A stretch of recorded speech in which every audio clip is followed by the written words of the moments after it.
Hi, welcome to Bright Hope Creations. I'm Kara, and today we're using one design to create two cards that each have a unique style all their own. So we're using Simple Stripes Backdrop Diagonal, Giant Happy Birthday to You in Rainforest and White. The first card features Happy Hibiscus in textured dot cardstock Tropical and Pastels, and also the Tropical Leaves die set.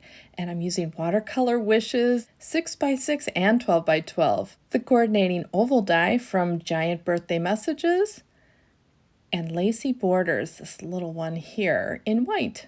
The second card features Tiny Birthday Friends. Well, let's start with that first card. I'm scoring my card base, and if I was to have this be the front, normally I would have the texture dots on the front, but I'm going to have them on the inside because the front is going to be covered up and you will see the inside. So I want that nice textured dot look in there. And here are those diagonal stripes, and I cut them out in a yellow and then the dotted yellow color, and I wanted to add a little frill in here because this is a more frilly card, and so those lacy borders are just going to get tucked inside the stripe and glued down, and it just gives an added detail to this card, kind of a subtle one because it's white on white. But I'll snip off those corners and I'll just keep layering those diagonal stripes. I'm alternating the solids with the dotted ones and just tucking those lace pieces as I go. I'm using my tape runner to adhere those stripes, but I'm also using some glue to connect those lacy borders in there so that they stay put. And now I'm going to start on the other side, the other corner of my card. So adding some lace to the back of the corner piece. I'll be cutting away the pink area between the two sides. We're creating a floating front to our card, but I also felt like it needed some more stability on the top, so I added another stripe to the right. Now that the stripes are adhered down, I can cut out that pink area, and I've got a paper trimmer with a guide wire on it, and I can lift that blade up anywhere I want and start cutting. So that helps me to figure out where that is. I never use this one very much because I always thought that the blade wasn't very good, and then I realized I could change out that blade, and it worked. It cuts very well with a sharp blade. All right, now we have two front flaps, and we need to connect those. So I'm putting this oval between the two, and that will create that bridge that I need to make sure that it opens as one. And I'm going to clean up the back just by adding another oval, and this one is just white cardstock. And I could write my message in there, but there's also plenty of room on the right side to add a message. And then that giant happy birthday to you fits really well on there. I'm going to put my happy hibiscus together, putting a little glue on the small centers and adding them to the flower. This is the smaller of the two happy hibiscus. I don't know. What is the plural of hibiscus? Anyway, sticking in some of the leaves, and some of these leaves are from the Happy Hibiscus set, and some are from Tropical Leaves. So creating a tropical feel to this card and kind of a frilly, really don't see the lace borders very much, but they're still in there. It's still a detail that you might not see directly, but you just get the feeling that there's a complexity to this card.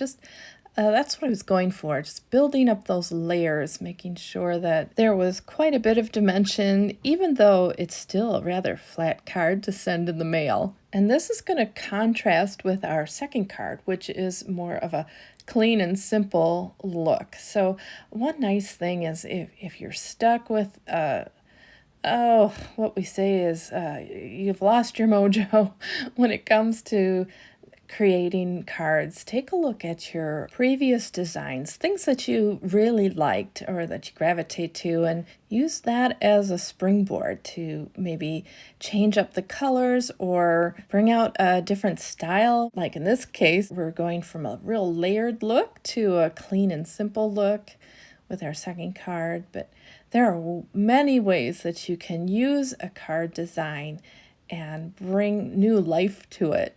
Okay, now I'm adding the giant happy birthday to you and kind of tucking it in with the petals of the flower. I want to make sure that it's still very visible, so I didn't put all the petals on top, but kind of makes it look like it's kind of tucked in there a bit.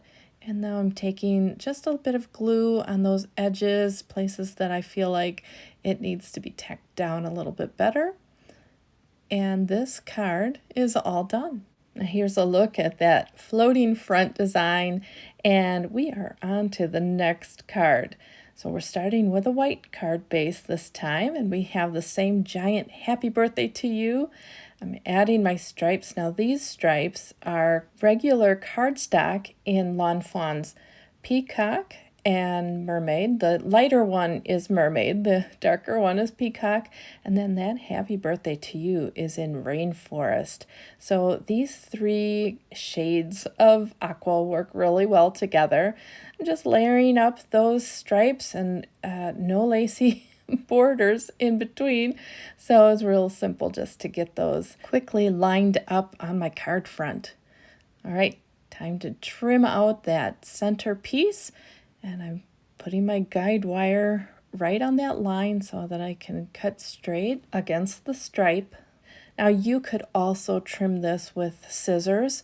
I would trim the two diagonal lines first so that it's easy to get to the top there and trim out that area by the square line. I'm going to change up the design a little bit here by adding the happy birthday to you without the oval. I just put a little bit of adhesive on the front so that it would stay in place while I make marks on the back, and that will help me to know where I can place the glue on my giant happy birthday to you so that it just goes onto the two flaps instead of in the center. Adding the glue with my glue tube, and I'm not worried about those pencil lines either because we're going to cover those up. Making sure that I have it in the right place and adding the happy birthday to you across, creating that bridge between the two flaps. And then on the back side, I'm going to add another die cut of the giant happy birthday to you. And I want to make sure that it looks pretty flat because you're seeing the back of the die cut. So I'm taking my bone folder and just rubbing out the little edges that you get when you die cut something and adding glue to the front of that one, and then I'll be able to add this to my other die cut, kind of line it up, giving us a nice finished look on the inside of the card. Gonna add some characters to this card. So I've got my tiny birthday friends and I'm lining them up in my Misty on some white cardstock. And I'm going to use some jet black ink those up, and I'll stamp them down. And I stamped them a couple times, but I'm just showing you one time. And now I'll take them out, and I like to put a piece of paper under my cardstock when I'm coloring with Copics. I think it just helps me to blend better. I'm putting my card next to the coloring so that I can decide what colors I want to use. And I'm starting out with my skin tones first, and each of these kids has just a little bit different skin tone. The first kid had E0s, and this little boy has E20s. I think the little girl in the end, she's going to have very fair skin because she's a redhead, and so she has the E0s as well, but just lighter E0s.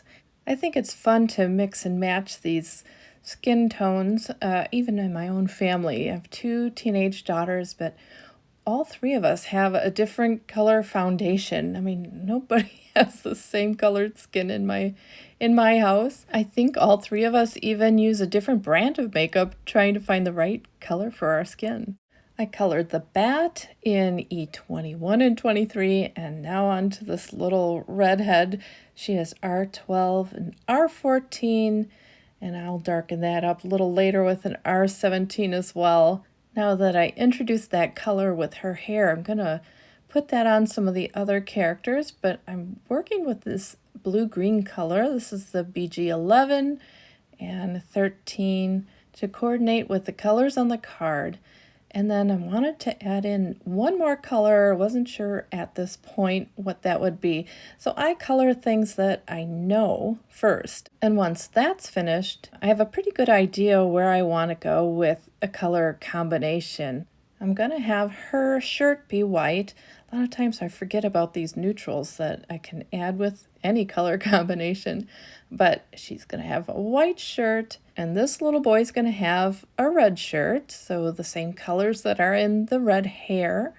And then our other little boy is going to have the aqua color in his shirt, just a shade or two darker than in the little girl's skirt. Party hats to match, so this guy has the little aqua one, and then the other guy is going to have the red one. I decided on an E25 and 29 for this little boy's hair, and a Y21 and E21 for this little boy's hair. I'll darken that up with an E23 and Y23, and that helps to bring in that next color in the color combination. So the Y20s have joined our team. And so I can start on my little piñata with my Y20s, our teens, and the BG teens. I'm going to speed up this coloring for a little bit. So many ways you could go with the color combination. I love this little piñata. It's like the mini version of Lawn Fawn's larger piñata, kind of like the piñata had a baby. Well, that would be a fun card. All right, well, finishing up on the piñata, now on to some red shoes for our little boy and a blue-green blindfold. This boy is going to stay with some white shorts, but I'm going to add in that yellow color for the next boy's shorts and also for the party blower. The Y20s are a nice golden color or a buttery yellow. All right, little shading with the C2 and time to cut them out with the coordinating dies. I'll run these all through my die cut machine, and here they are all ready to party on the bottom of the card. Now, we could keep that piñata with its string right there, and I wanted it to attach to the U, but I'm going to do it a little different. First of all, I'm going to get that little part of the U unadhered so I can stick a piece of thread through it. But I have a piece of thick foam, and I'm piercing a hole at the very top of the piñata where that string comes out, and then I'm going to clip off the rest of that string and replace it with some black embroidery floss. So I'm threading it through my needle, and then I will poke it through from the back of my piñata so that the string looks like it's coming out of the top. And once I have that slipped through, I'm going to glue that little piece of the string onto the back so that it doesn't go anywhere. And then I'll thread the other side of that floss through that U from underneath and pull it to the front, clip off the excess, and then I'll glue the other end to the back of the piñata as well. So there he is, hanging from the bottom of the U, and I'm adding some foam adhesive to these little kids, deciding where I want to place them on the card, taking off the release paper, and adhering them down, and these kids are all set to party there. So here are the two cards together, two very different looks, but one design. I hope you enjoyed the video today, and I hope it inspired you to possibly make a floating card front, or just take a design you have and make a new card, a new look with an old design. Thanks for watching and have a great day. Bye.